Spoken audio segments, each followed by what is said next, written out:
Chers frères et sœurs et amis dans le Seigneur, que Dieu vous bénisse. C'est avec un plaisir et honneur, nous rencontrons encore ce matin pour le message de la parole de Dieu. Ce matin, le message de la parole de Dieu va être tiré dans le livre des Actes des Apôtres, chapitre 2, versets 1 à 8. Actes, chapitre 2, versets 1 à 8. Donc, comme la lecture a été déjà faite, nous allons faire seulement pour vous la lecture d'un seul verset. C'est le verset 8. Mais le message va sortir dans 1 à 8, Actes chapitre 2, verset 1 à 8. Verset 8. Verset 1 à 8, mais on a fait lecture pour verset 4 à seulement. Verset 4 à seulement, on a fait lecture pour même. Verset 4 a dit que et ils furent tous remplis du Saint-Esprit et se mirent à parler en d'autres langues selon que l'Esprit leur donnait de s'exprimer. The English version.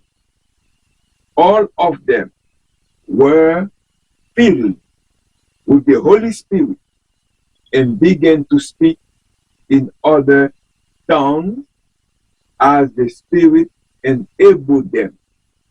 Que Dieu dans son amour infini bénisse cette portion d'écriture que nous venons de faire. Parole du Seigneur. Le sujet de ce matin est intitulé ainsi « Un chemin vers la Pentecôte à la suite de Pâques ». Un chemin vers la Pentecôte à la suite de Pâques. A journey, Pentecost, following Easter. A journey to Pentecost, following Easter. A journey to Pentecost, following Easter. Donc, dans le sujet, nous est Pentecôte, ou bien la Pentecôte, ou bien Pentecost. Pentecosti is the Greek word. Ce mot Pentecosti est le mot grec qui signifie 50e. La fête est célébrée le 7e dimanche après Pâques, soit 50 jours après Pâques, d'où son nom. C'est là non ça qui sortit. Puisque sa date dépend de la date de Pâques, la Pentecôte est une fête mobile, c'est-à-dire que la date n'est pas fixe. Ça dépend d'un jour Pâques a tombé, et puis c'est là ça n'a bien la Pentecôte. C'est 50 jours après Pâques. That word, Pentecost, is the Greek word which means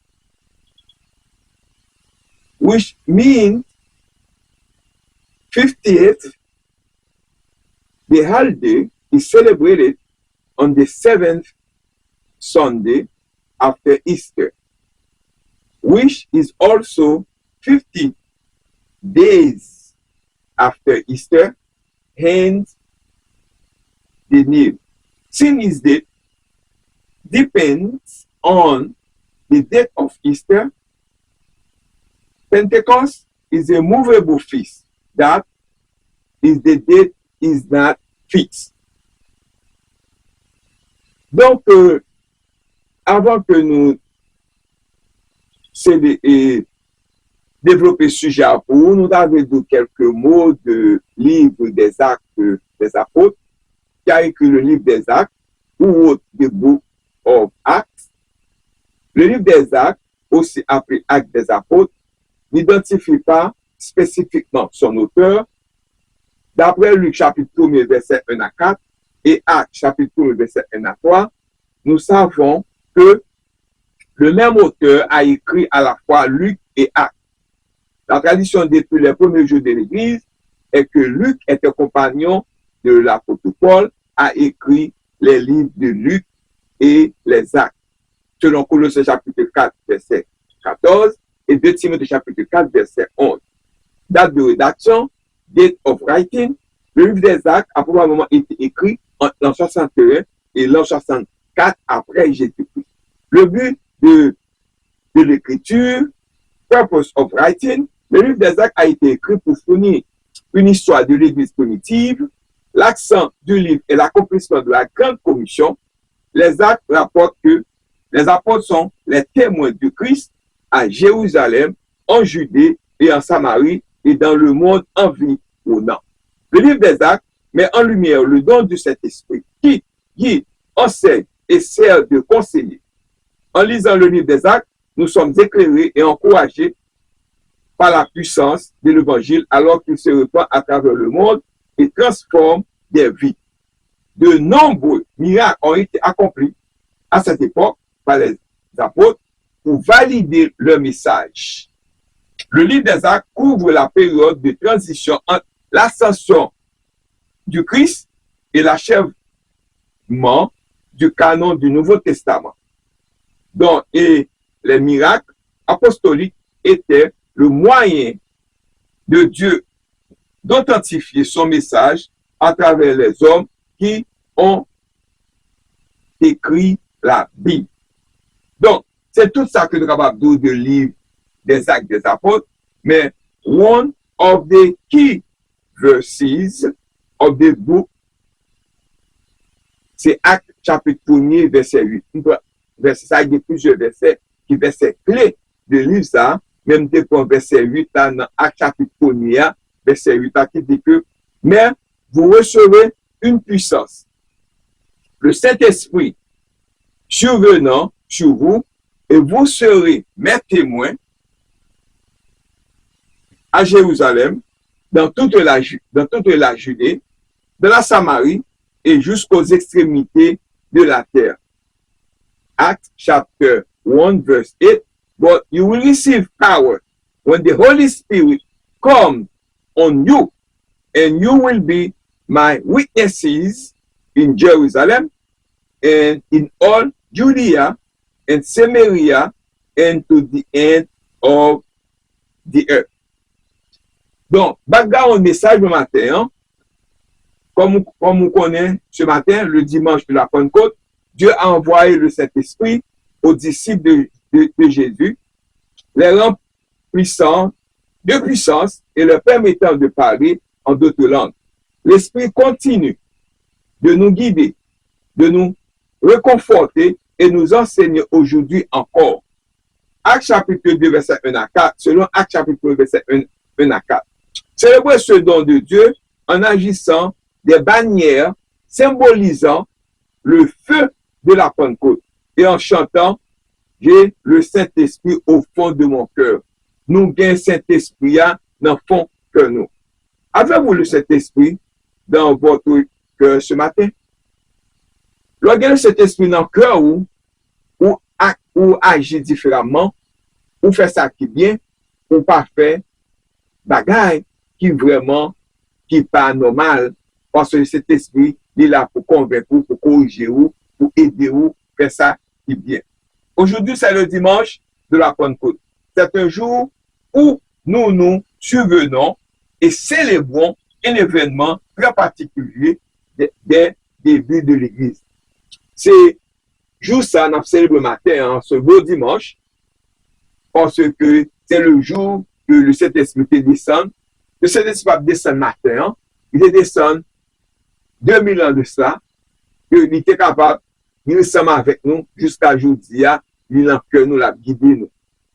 Lorsque Jésus a annoncé à ses disciples qu'il allait retourner au ciel, il leur a promis qu'il demanderait au Père d'envoyer un autre consolateur pour être avec eux.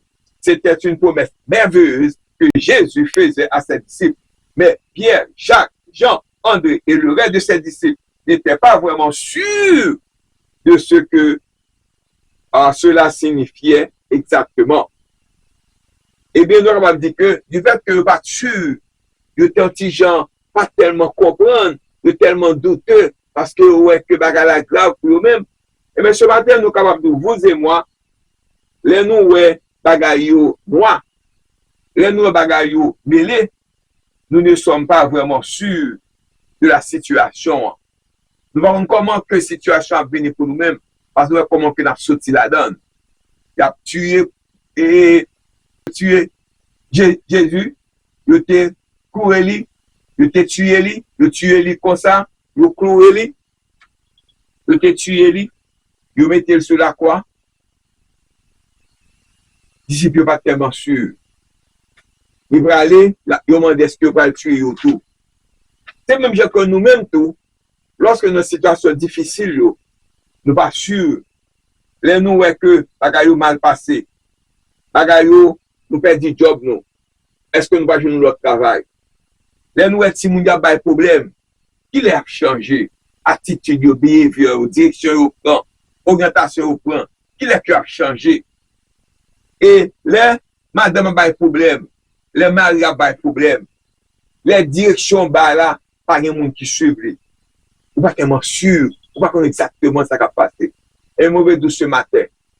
Même Jean le Saint-Esprit était descendu, il était venu, il était dirigé les disciples. Il a fait de même pour eux-mêmes.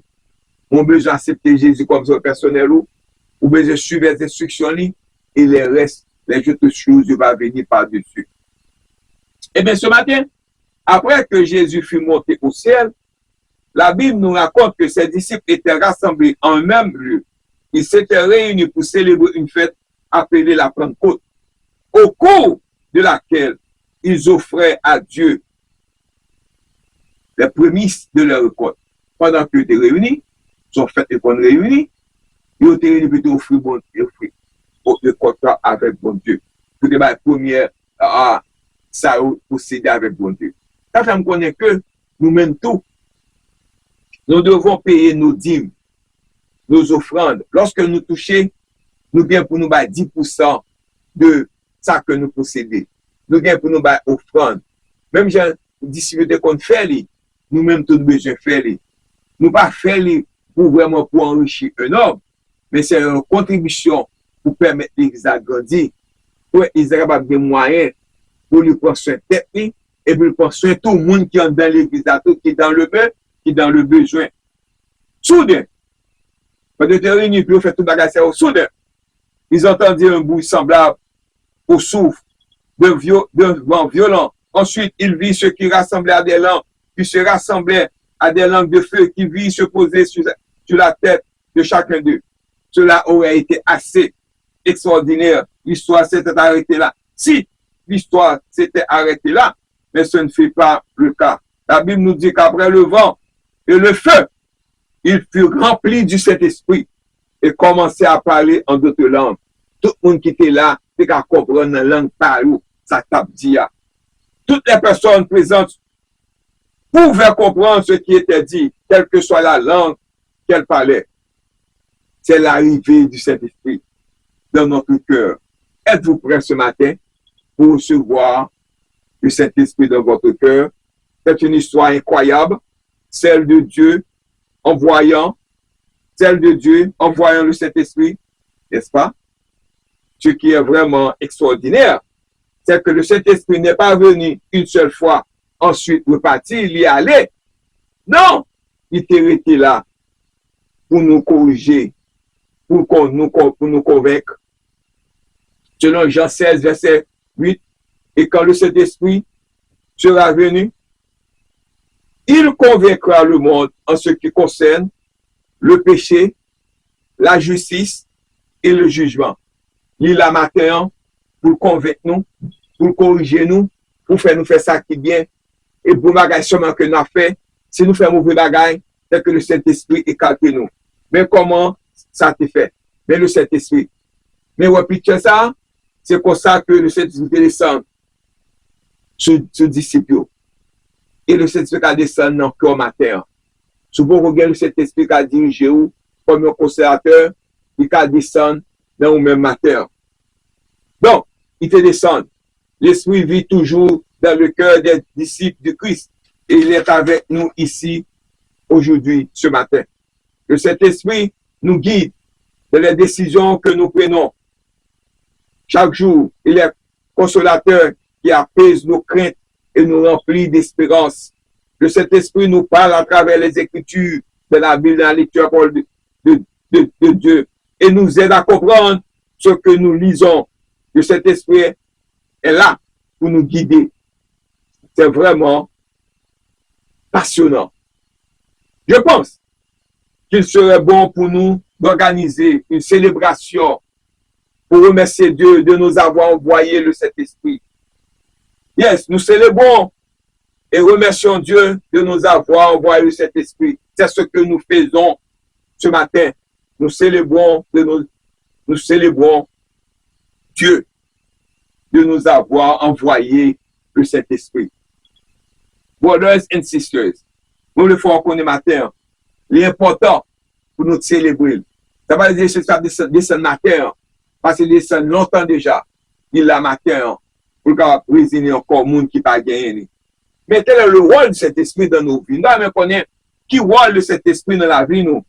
What is the role of the Holy Spirit in our lives? De tous les dons donnés à l'humanité par Dieu, il n'y en a aucun de plus grand que la présence du Saint-Esprit dans la vie. Nous. L'Esprit a de nombreuses fonctions, rôles et activités. Premièrement, il fait une œuvre dans le cœur de tous les gens partout.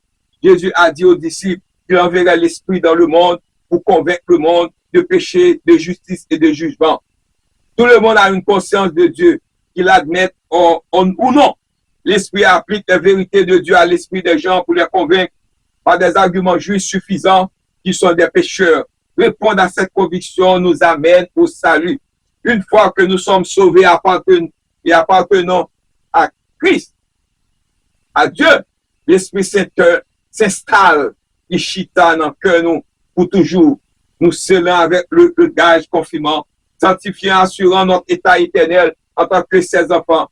Jésus a dit qu'il nous enverrait l'Esprit pour être notre aide, notre consolateur et notre guide. Et je demanderai au Père, il vous donnera un autre conseiller pour être avec vous pour toujours. Le mot grec traduit ici par conseiller signifie celui qui est à côté, qui est appelé à côté de vous-même, et à l'idée de quelqu'un qui encourage, qui exhorte. Que cet esprit occupe une résidence permanente dans le cœur des croyants. Romains chapitre 1, verset 9. Jésus a donné l'esprit en compensation de son absence. Pendant que Jésus pas là, il a donné cet esprit comme pendant l'absence pour accomplir envers nous les fonctions qu'il aurait exercées s'il était resté personnellement avec nous. Maintenant, c'est rôle ça le Saint-Esprit dans la vie nous. Tout d'abord, examinons la promesse de la Pentecôte concernant la réception de la puissance de Dieu. First, let's look at the promise of Pentecost in receiving God's power. La promesse est assez simple. Jésus l'a donnée dans ses dernières paroles aux disciples qu'il a déclaré. Mais vous recevez une puissance lorsque le Saint-Esprit viendra sur vous et vous serez mes témoins à Jérusalem, dans toute la Judée, la Samarie et jusqu'aux extrémités de la terre. Si vous recevez le Saint-Esprit, vous pouvez faire évangélisation. Si vous recevez le Saint-Esprit, vous allez l'autre monde sauvé.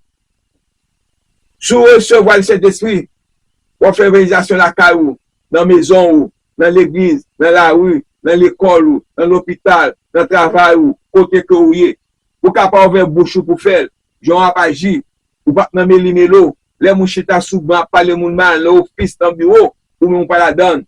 Y a dit que pasteur là, y a dit où tout le monde pasteur, y a dit pasteur là, y a dit frère là, y a dit soeur là, parce qu'on parle dans mélo ensemble avec nous. Selon Matthieu 28, verset 19 à 20 dit que allez, faites de toutes les nations, les disciples, les baptisants, au nom du Père, du Fils et du Saint-Esprit. Et enseignez-leur à observer tout ce que je vous ai prescrit. Et voici, je suis avec vous tous les jours jusqu'à la fin du monde. C'est instruction ça, bon Dieu te baille avant d'aller. Non seulement pour laisser cet esprit conseiller, il y a bien pour faire répéter, faire un pattern avec les autres pour le rejet capable de continuer.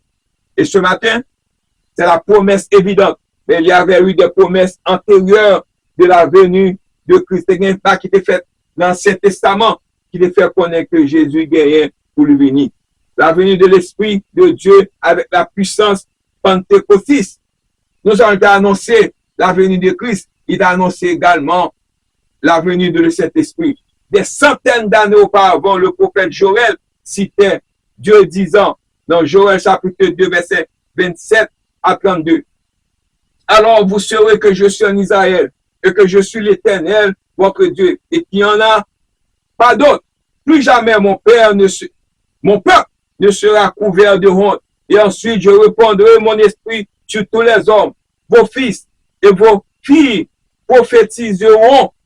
Vos vieillards auront des rêves. Vos jeunes gens auront des visions. Même sur mes serviteurs, hommes et femmes, je répandrai mon esprit en ce jour-là. Je monterai des merveilles dans les cieux et sur la terre, du sang, du feu et des nuages de fumée. Le soleil se transformera en ténèbres et la lune en sang avant l'arrivée du grand et redoutable jour du Seigneur. Et quiconque invoquera le nom du Seigneur sera sauvé. Voulez-vous accepter Jésus comme votre sauveur personnel ce matin? Vous serez sauvés. Mais si vous ne pas accepter, vous êtes condamné. Au cas où vous remettriez en question le fait de remonter dans l'Ancien Testament pour trouver une telle promesse future, je me réfère à une autorité non moindre que celle de textuellement cette prophétie de Joël. Gloire à Dieu, alléluia.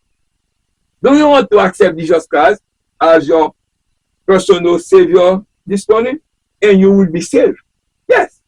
N'oubliez pas, il était venu, prendre naissance, il prêchait, l'enseigner, il guider, il mourir, il ressusciter, l'ascension.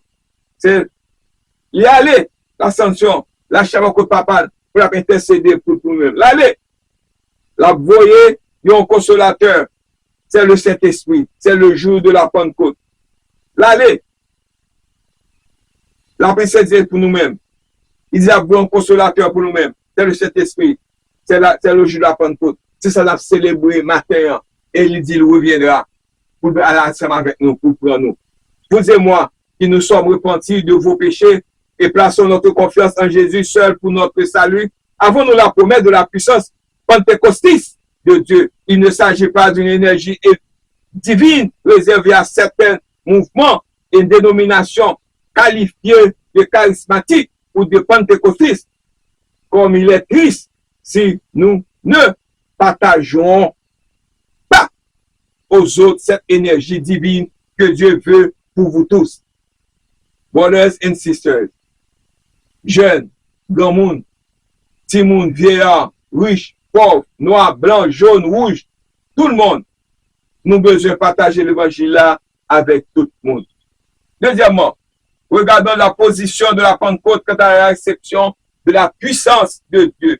Second, let's look at the posture of Pentecost in receiving God's power. Le récit biblique nous dit qu'il s'agit d'une posture d'un peuple prêt à recevoir la puissance de Dieu. Acte 1, verset 14 nous dit, ils se réunissaient tous constamment en prière avec des femmes et Marie, la mère de Jésus, et avec ses frères, déclare, lorsque le jour de la Pentecôte arriva, ils étaient tous ensemble au même endroit. Rien ne remplace la communauté chrétienne. Pas rien qu'à remplacer l'église. Je dis, en rien du tout.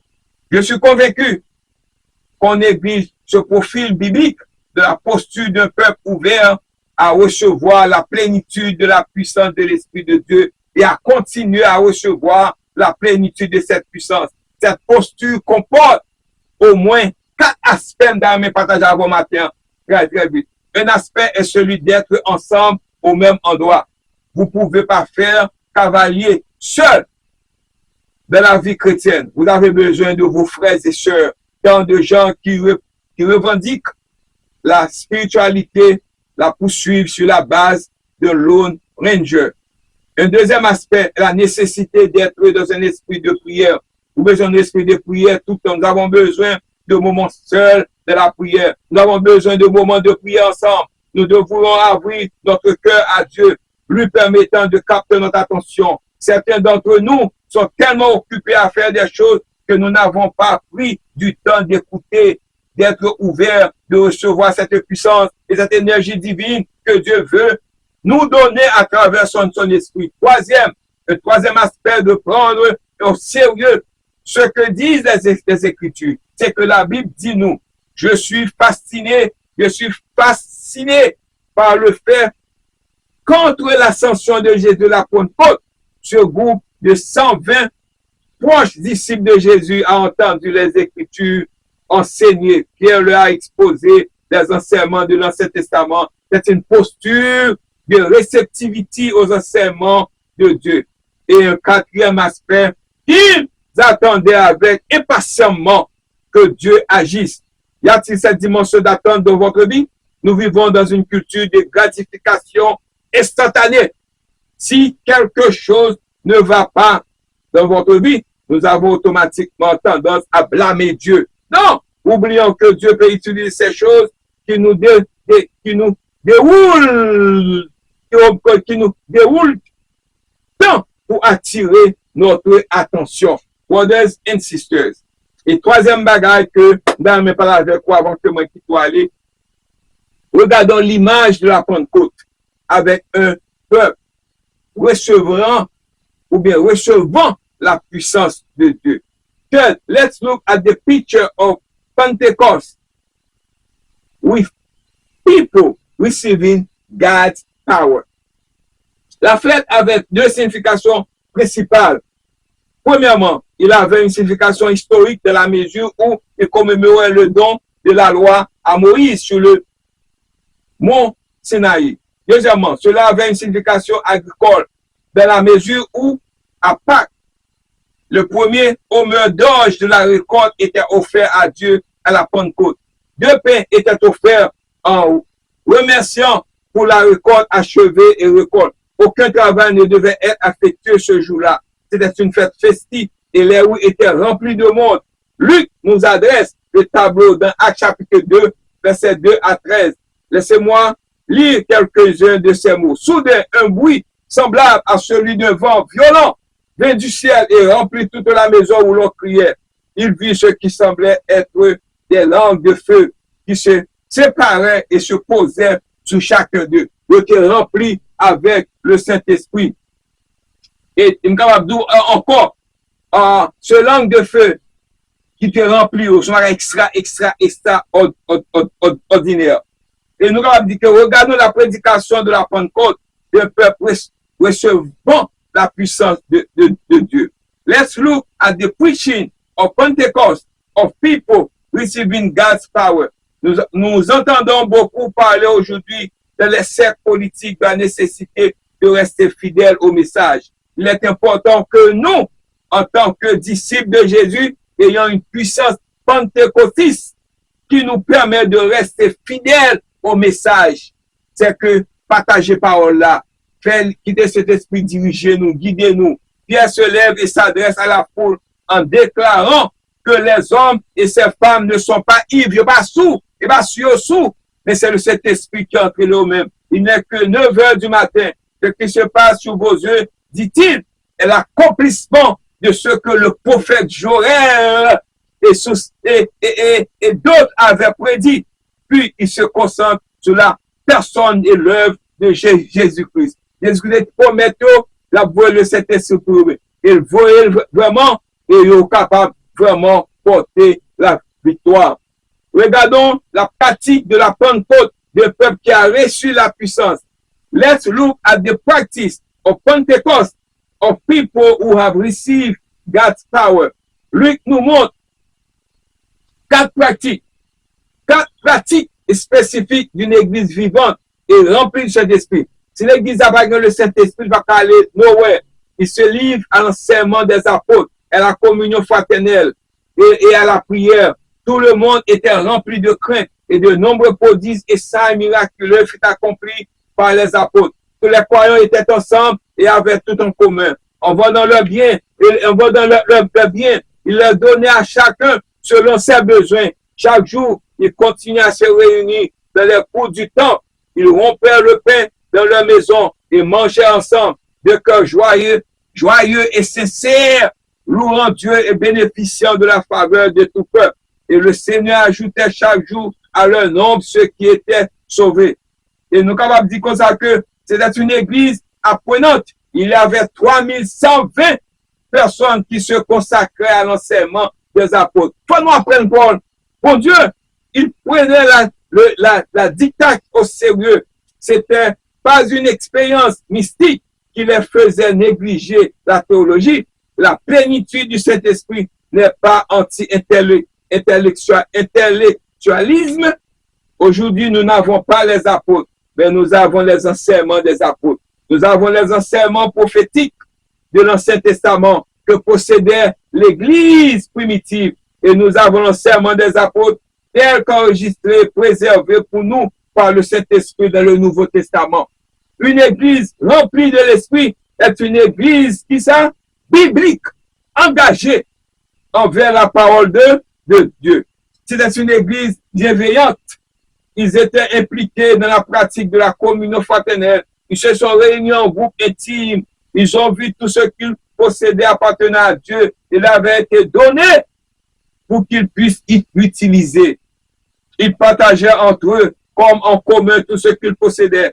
C'était ont vendu leur bien et ont vendu leur bien et leur bien. Tous n'ont pas fait car il nous est appris plus tard qu'ils sont rencontrés chez chacun. Le péché d'Ananias, menti et de Saphira était le péché d'hypocrisie. L'hypocrisie nous gagne aujourd'hui dans l'église. La demandé l'argent pour l'église et puis la plein poché et puis malgré a mourir dans l'église là. Il a souffert, a fait Ananias et Saphira menti. Et encore, nous avons dit que l'église n'est pas une organisation marxisme. Marxisme, c'est une organisation, et qui ça? Est un groupe politique, un syndicat ou un réseau militant fondé sur les théories de Karl Marx et de Friedrich Engels. L'église n'est pas ça. Non, l'église n'est pas ça. L'église est beaucoup plus ça. Parce que l'église n'est pas une organisation marxiste. Non. Qui passe à monde qui dit ça, il va comme ça qu'il n'y a pas là. Mais plutôt, nous sommes capables de dire que vous et moi devons décider comment nous traitons ce que Dieu nous a donné d'une manière qui serve le plus bien du royaume de Dieu. Nous recevons offrande au dîme, non seulement pour peut-être pas nous, pour nous aider les autres également. Nous sommes appelés à nous soucier les pauvres, tant au sein de l'Église qu'à l'extérieur de l'Église. Nous sommes appelés à avoir ce sentiment d'inquiétude à l'échelle mondiale, conscient de 5e et 6e de la planète vit en dessous du seuil de pauvreté. C'était une église d'adoration, c'était une église évangélisatrice, c'était une église qui est au cœur de notre travail, et c'est une église qui vraiment comprend ça. Permettez-moi de conclure avec la même question à laquelle j'ai ouvert ce message. Si nous devrions renoncer à la célébration de Noël, du vendredi saint, de Pâques ou de Pentecôte, laquelle nous semblerait la moins cruciale, aussi essentielle que soit Noël, le vendredi saint ou Pâques, ces trois-là ne seraient pas célébrés du tout sans la Pentecôte. C'est-à-dire que la Pentecôte aujourd'hui, le jour de la Pentecôte, est vraiment important dans la vie de nous. Tout comme dans son incarnation, Dieu est venu sous forme humaine, et dans la crucifixion, Dieu est mort pour les péchés du monde. Et dans la résurrection, Dieu a triomphé du péché de la mort. De même, à la Pentecôte, Dieu nous donne le pouvoir à vous, à moi et à son Église universelle de vivre jusqu'à la mort, sa gloire pour accomplir son œuvre jusqu'à ce qu'il revienne. C'est cet esprit qui a aidé nous. Comme conclusion, Mabdou, selon la tradition, matin, on s'en va pour ta fête. Selon la tradition chrétienne, le Saint-Esprit est donné aux croyants au moment même où ils acceptent Jésus-Christ comme leur sauveur.